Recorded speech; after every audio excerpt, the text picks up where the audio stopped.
Hello everyone, my name is Charulatha. I'm a certified IELTS trainer. I have 20 years of experience in training and development. I have trained a lot of candidates on IELTS and helped them to get through the exam very easily. The main aim of starting this channel is to provide good information and knowledge about the IELTS exam because if you're preparing for IELTS exam, you will be having a lot of questions, doubts, and a kind of a fear how to crack the exam in the first attempt. So this particular channel is aimed at providing a lot of lesson plans to share the tips and tricks, strategies to crack every question type of the exam. So all the videos and the lessons will be carefully planned to share the information with a strategically proven success formula. Come, let's get started. Before you start preparing for IELTS, it is very important for you to understand about the exam and the format. International English Language Testing System. As the name says, you are going to be tested on your English language skills.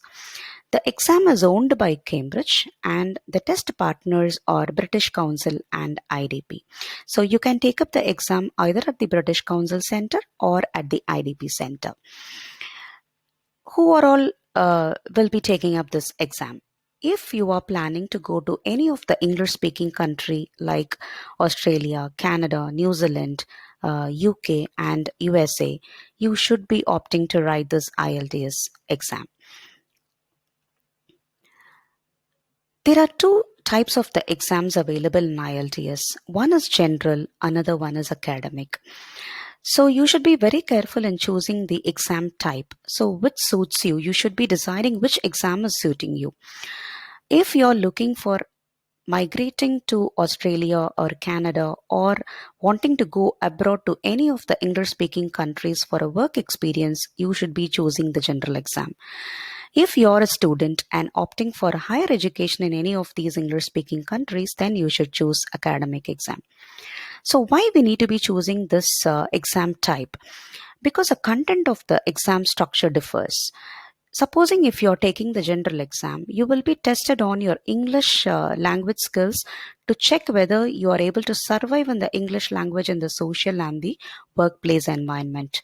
If you're choosing the academic exam, you will be tested whether you're capable of learning the course in completely in the English language. So that is why we need to be very careful in picking the type of the exam. As I told you already, you will be tested on completely the English language skills. You will be tested on listening, reading, writing, and speaking. So the exam is going to be for about 2 hours and 45 minutes. Listening is for about 30 minutes, and you need to be doing the reading for 60 minutes, writing for the next 1 hour, and speaking for 15 minutes. On the main day of the exam, you will be tested on listening, reading, writing in the same order. Speaking will happen on a different day, either 1 or 2 days before your exam or after your exam. Let us see in detail about the each skill type and how you should be addressing and approaching the exam. First, let us take listening. In listening, you will be given 40 questions. You're supposed to answer 40 questions in 30 minutes of time duration. Those questions will be divided into 4 parts: part 1, part 2, part 3, and part 4. Each section will contain 10 questions each. So you will be scored based on the number of right answers what you give. You will be played an audio clip. You need to listen to the conversation and you need to find out the answers from the conversation and you need to answer it for the questions. And remember, you will be played the audio clip only once. That is a challenge we are going to face here. And the level of difficulty increases as the section goes, meaning part 1 will be the easiest and part 4 will be the toughest. Coming back to the reading section, here also you will be answering 40 questions, but you will be given 1 hour of time duration. Those 40 questions will be split across into 3 different sections. Each section will contain a reading passage of about 250 to 300 words approximately. So you're supposed to comprehend a passage and try to answer the questions there. And one good thing, we don't have any negative marking in both listening and reading. You will be scored only based on the right answers what you give. Come back to writing. So you will be given two writing tasks, task 1 and task 2. So the writing questions differ for general and academic. So task 1 will be a letter writing for general exam. It's going to be a graph representation in the academic exam. Task 2 will always be an essay. So task 1 you're supposed to write in 150 words, and task 2 you should write minimum of 250 words. So both you need to finish within 1 hour of time duration. So the last module will be the speaking module. So whether you take general or academic, speaking will be a one-to-one face-to-face interview with an IELTS examiner. You will be asked questions and you're supposed to answer the questions in 3 different sections. You will be tested based on the fluency and how well you respond to the examiner's questions. So part 1 is going to be a general information, general question to be asked about yourself. Part 2 will be the cue card section where you will be given a topic and you're supposed to speak about the topic for 1 minute.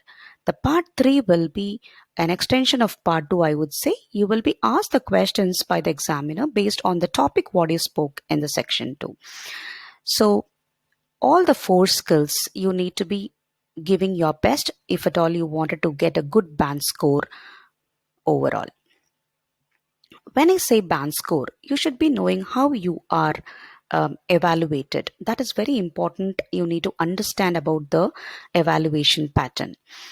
So there is no pass or fail in this exam. It all depends like what is your minimum score requirement. So minimum score requirement will be based on the purpose why you're writing the exam. For example, you're planning to go to immigrate to Canada. In that case, your IELTS minimum requirement comes to 7.5 to 8 if you're aiming for express entry. If you're a student and writing the academic exam to get admission in the any one of the universities, your minimum requirement of IELTS will be 6.5. So you need to be very clear in understanding what is your target score before you start preparing. So it is scored like this. The maximum of 9 band you're going to write. If you score 9 full band, which means you are an expert user in the English language. If you score 8, you are a very good user, and if you are 7, you are a good user, and so on. So how the calculation of the band is done across the 4 skills. Take an example of this chart. If you look at test taker 1, the listening score is 6.5, reading is also 6.5, writing is 5, and speaking is 7. So the average of all the 4 will be calculated and it comes for about 6.25.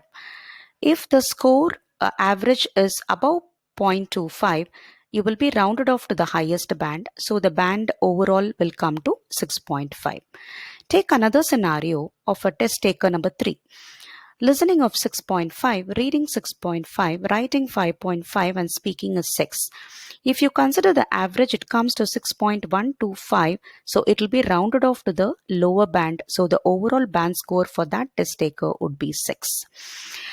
So understanding of the overall idea about the exam will very much help you in preparing if you're targeting a good score. Please expect a lot more lesson plans, which will help you for the self-preparation. Good luck. Thanks for watching the video. All the best. See you soon.